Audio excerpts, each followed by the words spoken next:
Há uns 3 anos atrás, eu não me lembro agora ao certo, a FINEP lançou o programa PRIME, né, as primeiras empresas inovadoras, né? Na época, uma expectativa grande que ocorria é que nós tivéssemos uma avalanche, digamos assim, de interesse de pequenas empresas com grandes projetos inovadores, projetos ainda com até 2 anos aí de desenvolvimento, e que pudessem, né, se encaminhar dentro da linha ali proposta pelo edital, né? Houve um interesse, sim, houve aí uma grande manifestação de empresas, mas ainda ficou bastante aquém do que era esperado. E aí a pergunta que se fez muito na época foi sobre, digamos assim, qual seria o universo de empresas inovadoras existentes aqui no Brasil? Qual é esse mercado de empresas inovadoras? Que tipo de cardápio nós temos de produtos inovadores aqui no Brasil, né? Isso ficou sem uma resposta ainda definida, mas, de qualquer forma, uma questão que vem surgindo aí cada vez mais forte está relacionada ao incentivo de políticas públicas, principalmente por conta da Lei de Inovação para cá, que vem permitindo a constituição de um mercado de empresas inovadoras de base tecnológica no Brasil. Nos Estados Unidos, eu estava vendo um dado lá de 2008, o governo americano investiu cerca de 28 bilhões de dólares em empresas inovadoras, conseguiu cerca de 3.800 projetos, né? Agora, perceberam o seguinte, que a grande parcela de recursos aplicados nesses projetos já eram para projetos que já estavam numa curva, digamos assim, de maturidade mais desenvolvida. Os projetos bem incipientes, ainda num primeiro estágio de desenvolvimento, praticamente não foram apoiados por esse tipo de incentivo, né? A nossa questão aqui relacionada a ações de políticas públicas, ela tem aí alguns avanços, vem tendo alguns desenvolvimentos em termos de obedecer uma lógica de desenvolvimento, conseguindo pegar até o primeiro momento incipiente, protótipo, aquela ideia bastante ainda inovadora, bastante incipiente, sem que o mercado ainda tenha um olhar aí de observação. No entanto, a gente percebe que nós temos que criar ainda um mercado de investimento aqui no Brasil. O SEBRAE vem atuando aí com a questão dos parques tecnológicos, das incubadoras. No ano passado, nós lançamos, junto com a Amprotec, um edital de estímulo às incubadoras de empresa, que está relacionado a um primeiro processo de certificação das incubadoras, no intuito de estimular o melhor desenvolvimento das empresas incubadas e das incubadoras. Isso é uma grande expectativa que se alimenta. Cerca de 300 projetos estão sendo apoiados pelo Brasil todo, né? Nós temos uma outra tratativa, que é a questão de estimular a expansão dessa base de empresas inovadoras aqui no Brasil. Um projeto chamado ARI, que são os agentes locais de inovação, é um projeto que estimula o empresário da pequena empresa a avançar na constituição de uma agenda de inovação dentro da empresa dele. É um projeto que, durante 2 anos, um jovem que recebe um treinamento específico passa a ser um bolsista do CNPq, ele fica durante 2 anos estimulando a superação de barreiras tecnológicas junto a 50 empresas. Aqui no Rio nós estamos desenvolvendo esse projeto com 750 empresas do setor de TI, temos 15 agentes ADs, e a expectativa é que ao final de 2 anos, 750 empresas, pelo menos, algumas delas, um universo de 10, 15, 20% dessas empresas, consigam avançar na constituição de uma agenda de inovação. Nós vamos agora construir um novo projeto com mais 1.500 empresas. Isso aí está muito calçado na questão da gente aumentar o universo de empresas inovadoras aqui no estado do Rio de Janeiro e no Brasil como um todo. Nós temos uma questão também relacionada a semear junto a jovens empreendedores a prática da inovação. Hoje nós estamos nos deparando cada vez mais com dificuldade de oferta de serviços tecnológicos. No programa SEBRAE Tech, aqui no Rio de Janeiro, nós chegamos à marca de 3.000 consultorias tecnológicas em desenvolvimento. São 3.000 pequenas empresas sendo atendidas pelo SEBRAE Tech aqui no Rio de Janeiro, e cada vez mais nós temos encontrado dificuldades de ofertas de serviços tecnológicos para essas empresas. Ou seja, o SEBRAE vem estimulando a demanda por serviços tecnológicos junto às pequenas empresas, mas, em paralelo, nós temos dificuldade numa rede de oferta de serviço. Essa dificuldade está muito relacionada a pessoal disponível, tempo aí de resposta, enfim, aí tem uma série de questões. E aí é interesse nosso, cada vez mais, conjugar esforços nessa questão. Ou seja, nós temos cerca de 400 mil micro e pequenas empresas, que 10% desse universo dessas empresas instaladas aqui no Rio de Janeiro tem interesse em desenvolver produtos com mais base tecnológica. Nós precisamos ter uma senhora rede de oferta de serviço atendendo essas demandas crescentes. Bom, não vou me prolongar mais, eu agradeço aqui a oferta, a disponibilidade aqui de tempo de vocês, fico à disposição para perguntas, parabenizo aqui a iniciativa do nosso empreendedor, né? E a expectativa, enfim, é que a gente possa ter um estado do Rio de Janeiro extremamente inovador, que está previsto aqui no nosso plano estratégico para 2030. O Rio de Janeiro como o celeiro de pequenas empresas inovadoras e de alta base tecnológica. Obrigado.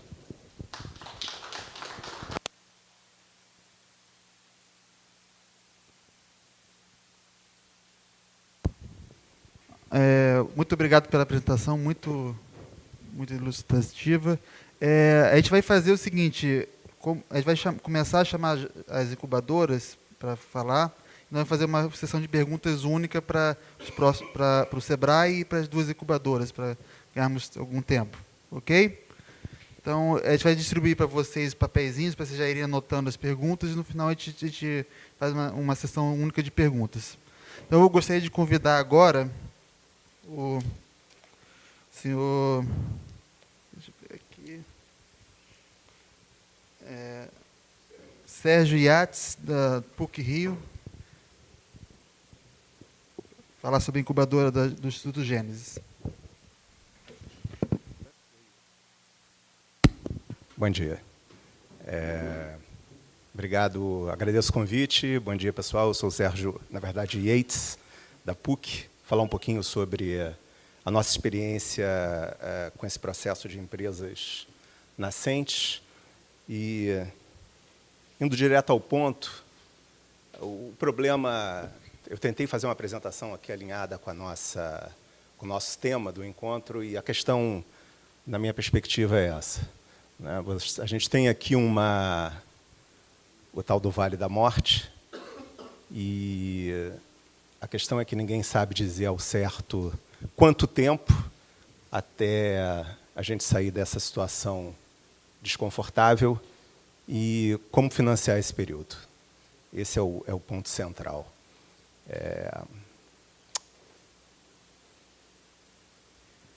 Eu vou falar um pouco sobre a parte de investimento e depois vou falar um pouco sobre o que a gente tem feito no Gênesis para tentar ajudar os empreendedores a transpor aí esse período.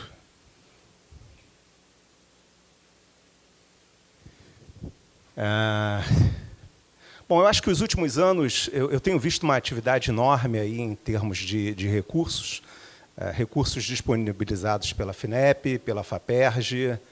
Os fundos estão chegando, a gente tem uma indústria em formação, os capitalistas de risco, no estágio Venture Capital, Seed Investment, Angel. Então, tem vários estágios aqui de investimento. Eu diria que eu tenho visto uma atividade relativamente boa em termos de recursos no início, mas existe um gap ali a partir de 500 mil até 1 milhão, e depois de 1 milhão a gente começa a ver uma dificuldade maior para a captação de recurso.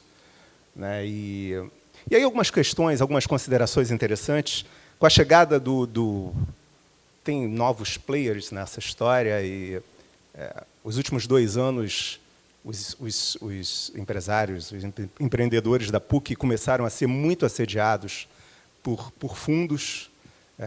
Eu tenho visto algumas empresas negociando com 2, 3 fundos simultaneamente, o que é bom para os empreendedores, mas, por outro lado, ainda é uma indústria em formação, uma série de confusões. Então, eu vejo, por exemplo, investidores pedindo para empresas em estágio inicial plano de negócio, geração de caixa, planejamento para 5 anos, o que me parece um pouco uma tentativa de entender como as coisas vão acontecer, certamente, mas, por outro lado, alguma falta de experiência ou, né, de conhecimento da realidade no momento em que essas empresas, em muitos casos, né, o tempo de maturação é grande, a taxa de mortalidade é enorme e, na verdade, ninguém sabe ao certo se as coisas vão acontecer ou não.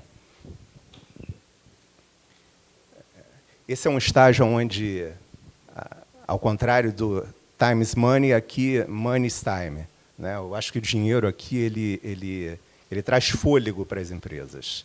É o recurso que vai, muitas vezes, fazer com que o empreendedor tenha fôlego e consiga esperar o tempo em que as coisas vão maturar, às vezes, o produto, o serviço, a própria indústria. Bom, a gente está trabalhando bem aqui no início, aí estão os vários estágios de formação, de crescimento das empresas e a necessidade de capitalização. Do ponto de vista das incubadoras, Maurício talvez possa me ajudar, eu não conheço nenhuma, tem um único caso de empresa saída de incubadora no Brasil que conseguiu fazer um IPO, salvo engano, a Bematec. Eu não conheço nenhum outro caso. A gente ainda não tem, não vi nenhum caso de empresas percorrendo toda a curva de crescimento. Esperamos que isso venha a acontecer nos próximos anos. A FINEP tem trabalhado aí em todos os estágios, junto com o FAPERJ e algumas outras agências. Eu acho que são os grandes, SEBRAE também, são os grandes apoiadores em termos de recursos e também conhecimento nessa área. Então, a gente aqui pode ter uma ideia geral de como isso tem acontecido.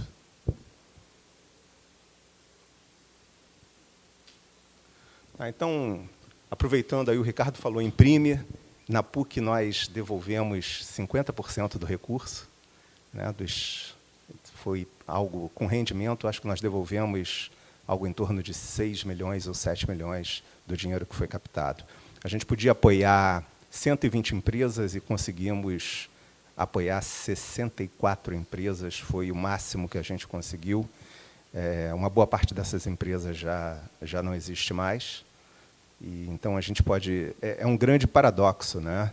Muitos, de um lado, vários reclamando da falta de recurso, de outro lado, a disponibilidade de recurso e a ausência de projetos minimamente interessantes ou de empreendedores que consigam minimamente convencer os alocadores do recurso a colocar o recurso nos seus negócios. Então, a FINEP vem com recursos não reembolsáveis, recursos reembolsáveis, tem aí uma série de outras formas de apoio. Aqui a gente pode ter uma ideia, né, o programa Inovar, com as suas várias manifestações. Isso tem ajudado enormemente a formação da indústria. Bom, do ponto de vista da PUC, eu diria que boa parte do sucesso ela reside no ecossistema.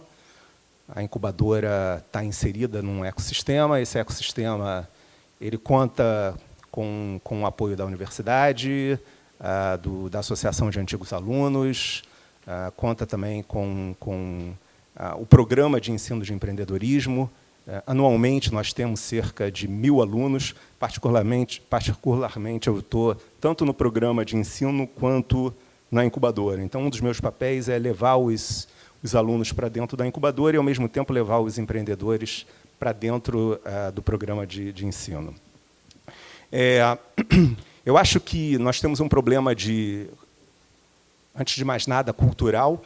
A PUC tem a incubadora já faz 15 anos e, ainda assim, continua sendo uma universidade, na minha opinião, que continua ensinando os alunos a serem empregados e não empreendedores. Então, todo início de semestre, eu pergunto para os meus alunos quantos querem fazer um concurso público e quantos querem empreender, e sempre a opção pelo concurso público ela ganha. né? Então, existe uma dificuldade de ter pessoas querendo correr risco, querendo empreender, e parte do nosso trabalho é criar a cultura empreendedora, principalmente na universidade, na nossa comunidade, mas também no estado do Rio como um todo. Então, nós temos aí uma atuação da incubadora tecnológica, uma incubadora mais ligada à indústria criativa. Existe um projeto de se fazer um parque tecnológico, que ainda está em formação. Então, esse ecossistema é que tem alimentado a incubadora da PUC, que, diga-se de passagem, só trabalha com alunos, ex-alunos, pesquisadores, enfim, pessoal ligado à comunidade da PUC. A gente tem um sistema de promoção do processo de criação e desenvolvimento das empresas. Eu diria que boa parte do problema reside aqui no processo de seleção. O risco, a gente sabe que a grande parte a maioria das empresas não vai prosperar, vai morrer. Então, o que nós temos colocado foco, energia, é no processo de seleção. Quanto mais a gente conseguir melhorar o processo de seleção, a gente aumenta as chances de sucesso na hora que o empreendedor entra no sistema, seja como pré-incubado ou incubado, onde ele pode ficar até 3 anos, 1 ano em pré-incubação, mais até 2 anos na incubação. Depois ele passa pelo processo de graduação e vai pelo mercado buscando crescimento, sustentabilidade e lucratividade. Do ponto de vista do processo de incubação, a gente trabalha, ao contrário a gente está mais focado na parte do chamado empreendedorismo acadêmico. Então, na nossa experiência, as empresas de maior sucesso ou com maiores chances de sucesso têm sido spin-offs dos laboratórios de pesquisa, né? Na hora que a gente consegue encontrar um aluno, mestrado, doutorado, colaborando com um professor e consegue fazer um spin-off de uma linha de pesquisa, a gente tem produtos e serviços com maior grau de diferencial, e isso realmente faz diferença.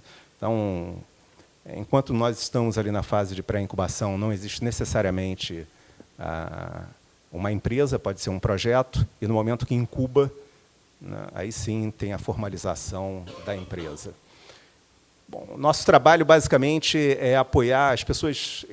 Todos os empreendedores são muito bons do ponto de vista técnico, mas, em geral, sabem pouco da parte de gestão. Incrivelmente, eu tenho viajado por algumas universidades para fora do Brasil e sempre fico curioso em saber como acontece a relação da escola de negócios com a engenharia, com a escola de design nessas universidades, e todos dizem a mesma coisa. Bom, a inovação não vem da escola